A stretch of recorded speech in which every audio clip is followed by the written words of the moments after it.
अस्सलाम वालेकुम दोस्तों, आप सब कैसे हैं? आज हम एक ऐसे मुल्क की सैर पर जा रहे हैं जिसके बारे में शायद आपने बहुत कम सुना हो, लेकिन जब आप उसकी खूबसूरती देखेंगे और उसकी कहानी सुनेंगे, तो आप ज़रूर कहेंगे कि ये तो दुनिया का एक छुपा हुआ ख़जाना है। जी हाँ दोस्तों, आज हम बात करने वाले हैं ताजिकिस्तान की। वो मुल्क जो ऊंचे पहाड़ों के दरमियान आबाद है, जहाँ फ़िज़ा में तारीख़ की खुशबू बसी हुई है, और जहाँ के लोग अगरचे माली तौर पर ज़्यादा मजबूत नहीं, मगर दिल के लिहाज से दुनिया के अमीर तरीन लोगों में शामिल हैं। असल हकीकत यह है कि ताजिकिस्तान के बारे में जो बातें आज मैं आपको बताने जा रहा हूँ, वो शायद आपने पहले कभी ना सुनी हो। क्या आप जानते हैं कि ये दुनिया के उन चंद ममालिक में शामिल है जहाँ 90% से ज़्यादा ज़मीन पहाड़ी इलाकों पर मुश्तमिल है? क्या आपको मालूम है कि यहाँ एक झील ऐसी भी मौजूद है जो इतनी बुलंदी पर है कि वहाँ सांस लेना भी मुश्किल महसूस होता है?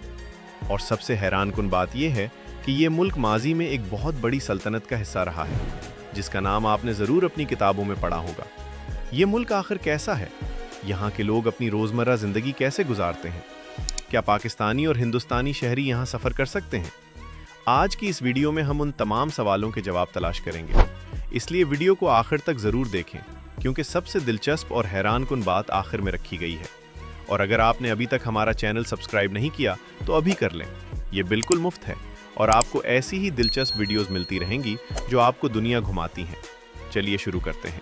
ताजिकिस्तान, ये नाम सुनते ही जहन में क्या ख्याल आता है? शायद कुछ खास नहीं, और यही इस मुल्क की सबसे बड़ी अनोखी बात भी है। ये वस्ती एशिया का एक छोटा सा मुल्क है जिसकी आबादी तकरीबन 1 करोड़ 20 लाख के करीब है। रकबे के लिहाज से ये तकरीबन 143,000 मुरब्बा किलोमीटर पर फैला हुआ है, यानी पाकिस्तान के सूबा पंजाब से भी कम। लेकिन इस छोटे से मुल्क में वो सब कुछ मौजूद है जो कई बड़े ममालिक में भी मुश्किल से मिलता है। ये मुल्क 4 मुख्तलिफ ममालिक के दरमियान घिरा हुआ है। शुमाल में किर्गिज़स्तान, मगरब में उज़्बेकिस्तान, मशरक़ में चीन और जुनूब में अफ़गानिस्तान। एक ख़ास बात यह भी है कि ताजिकिस्तान की सरहद अफ़गानिस्तान के ज़रिए पाकिस्तान के बहुत करीब पहुँच जाती है, यानी ये हमें जितना दूर लगता है, हकीकत में उतना दूर नहीं। फिर भी हम इसके बारे में बहुत कम जानते हैं। आपको ये जानकर हैरत होगी कि ताजिकिस्तान दुनिया का वो वाहिद मुल्क है जो मुकम्मल तौर पर खुश्की में घिरा हुआ है, और इसके इर्द गिर्द मौजूद तमाम ममालिक भी लैंडलॉक्ड हैं, यानी ना उसका कोई समंदर है और ना ही इसके किसी पड़ोसी मुल्क को समंदर तक बराह रास्त रसाई हासिल है। अब ज़रा तारीख़ के औराक खोलते हैं, क्योंकि ताजिकिस्तान की तारीख़ वाकई बहुत कदीम और दिलचस्प है। ये खित्ता हज़ारों साल पुरानी तहजीबों का मरकज़ रहा है। मशहूर ज़माना सिल्क रूट भी इसी इलाके से गुजरता था। यहाँ कदीम फ़ारसी तहजीब ने जन्म लिया। सख्त जैसी अजीम तिजारती रियासतें यहाँ परवान चढ़ीं, और फिर इसी ज़मीन पर सिकंदर आज़म के कदम भी पड़े। असल सुनहरी दौर वो था जब यहाँ सामानी सल्तनत कायम थी। 9वीं और 10वीं सदी में बुखारा और समरकंद इल्म व अदब के बड़े मराकज़ शुमार होते थे। इब्न सीना, जिन्हें मगरिब में एविसेना कहा जाता है और जो तिब के बानियों में शुमार होते हैं, इसी खित्ते से ताल्लुक़ रखते थे। इसी तरह फिरदौसी, जिन्होंने शाहनामा लिखी, और रोदकी, जिन्हें फ़ारसी शायरी का बानी कहा जाता है, ये सब इसी अजीम तहजीब के रोशन सितारे थे। यहाँ की सबसे दिलचस्प और हैरानकुन बात यह है कि ताजिक लोग खुद को कदीम ईरानी नस्ल से मंसूब करते हैं, और वाकई उनकी ज़बान फ़ारसी ही है, बिल्कुल वैसी जैसे ईरान में बोली जाती है, बस लहजे और चंद अल्फाज का फ़र्क है। अगर आप उर्दू जानते हैं और फ़ारसी के कुछ अल्फाज समझ सकते हैं, तो ताजिकिस्तान में आप काफ़ी कुछ बाआसानी समझ सकते हैं, क्योंकि उर्दू में भी फ़ारसी के बेशुमार अल्फाज शामिल हैं। इसके बाद तारीख़ का वो दौर आता है जब मंगोलों का तूफ़ान आया। चंगेज़ खान की फ़ौजों ने इस पूरे खित्ते को तबाह कर दिया, लेकिन ताजिक कौम फिर भी ज़िंदा रही और अपनी तहजीब को मजबूती से थामे रखा। फिर तैमूर लंग की सल्तनत कायम हुई। उसके बाद उज़्बेक खानात का दौर आया, और फिर 19वीं सदी में रूसी सल्तनत ने इस इलाके पर कब्जा जमा लिया। सोवियत यूनियन के दौर में ताजिकिस्तान एक सोवियत रिपब्लिक बन गया, और 1991 में जब सोवियत यूनियन टूटा तो ताजिकिस्तान ने आज़ादी हासिल की। लेकिन आज़ादी के फ़ौरन बाद इस मुल्क में एक बड़ी मुश्किल खड़ी हो गई, खाना जंगी। 1992 से 1997 तक ये मुल्क एक खौफनाक जंग की लपेट में रहा, जिसमें हज़ारों जानें ज़ाया हुईं और लाखों लोग बेघर हो गए। ये दौर इस मुल्क की तारीख़ का सबसे कट्ठन और अंधेरा दौर समझा जाता है, मगर आज ये मुल्क आहिस्ता आहिस्ता इस मुश्किल से निकलकर तरक्की की तरफ बढ़ रहा है। अब बात करते हैं यहाँ के लोगों की। ताजिक लोग फितरी तौर पर बहुत मेहमान नवाज होते हैं, बिल्कुल पाकिस्तानियों की तरह। अगर आप किसी के घर चले जाएं तो वो आपको खाना खिलाए बगैर जाने नहीं देते। चाय यहाँ लाजमी पेश की जाती है, ख़ास तौर पर सब्ज़ चाय, जिसे वहाँ चाय सब्ज़ कहा जाता है। ताजिक मुआशरा रिवायती और मजहबी अक़दार का हामिल है। यहाँ की अक्सरियत मुसलमान है। तकरीबन 95% आबादी इस्लाम को मानती है, लेकिन सोवियत दौर के असरात की वजह से यहाँ का मजहबी अंदाज ईरान या सऊदी अरब से काफ़ी मुख्तलिफ है, और इसमें एक नरम और सकाफती रंग पाया जाता है, जिसमें सूफ़ी रिवायत भी शामिल है। एक वक्त ऐसा भी था जब ताजिकिस्तान में दाढ़ी रखने पर पाबंदी लगा दी गई थी, क्योंकि हुकूमत इसे इंतहा पसंदी से जोड़ती थी। बाद में इस कानून में नरमी कर दी गई, लेकिन ये हकीकत आज भी हैरान करती है। यहाँ के लोग मेहनती भी हैं और मुश्किलात के बावजूद जीने का हुनर रखते हैं।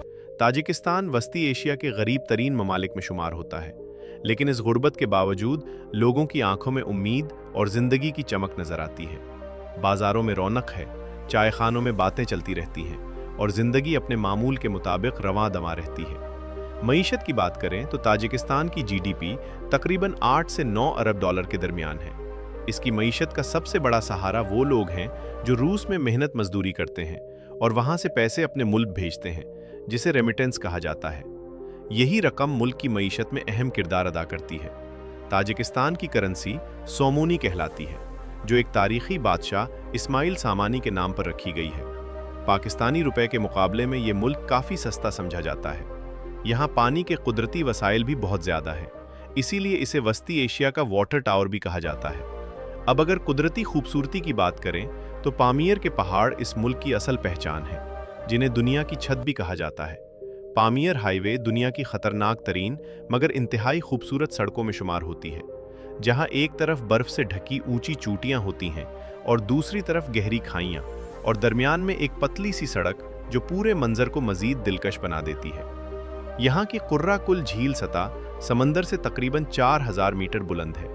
इसका पानी इतना नीला है जैसे आसमान ज़मीन पर उतर आया हो, और इर्द गिर्द सिर्फ पहाड़, खामोशी और फितरत। खाने की बात करें तो ताजिक खाना सादा मगर बेहद लजीज है। पुलाव यहाँ का कौमी खाना है। इसके अलावा समोसा, शिशलीक, कबाब और मांतो बहुत मशहूर है। और दोस्तों, ताजिकिस्तान की खुबानी, अगर आपने वो नहीं खाई तो समझें असली खुबानी कभी नहीं खाई। अगर आप ताजिकिस्तान जाना चाहें तो पाकिस्तानियों के लिए वीज़ा निस्बतन आसान है और ऑनलाइन भी मिल जाता है। बेहतरीन वक्त मई से अक्टूबर तक होता है, जब मौसम खुशगवार होता है और पामीर जाने के रास्ते खुले होते हैं। दोस्तों, ताजिकिस्तान सिर्फ एक मुल्क नहीं बल्कि एक एहसास है। एक ऐसी जगह जहां तारीख, सकाफत, पहाड़, झीलें और इंसान सब मिलकर एक जादू पैदा करते हैं। अगर आप कभी दुनिया की भीड़ भाड़ से दूर किसी ऐसी जगह जाना चाहें जहां फितरत अपनी पूरी खूबसूरती के साथ जिंदा हो, तो ताजिकिस्तान आपका इंतज़ार कर रहा है। तो दोस्तों, क्या आप ताजिकिस्तान जाना चाहेंगे? क्या आप पामीर की वादियों में सफ़र करना चाहेंगे? नीचे कमेंट्स में ज़रूर बताएं, और साथ ये भी कि अगली वीडियो आप किस मुल्क पर देखना चाहते हैं। अगर वीडियो पसंद आई हो तो लाइक करें, शेयर करें और चैनल को सब्सक्राइब करना न भूलें।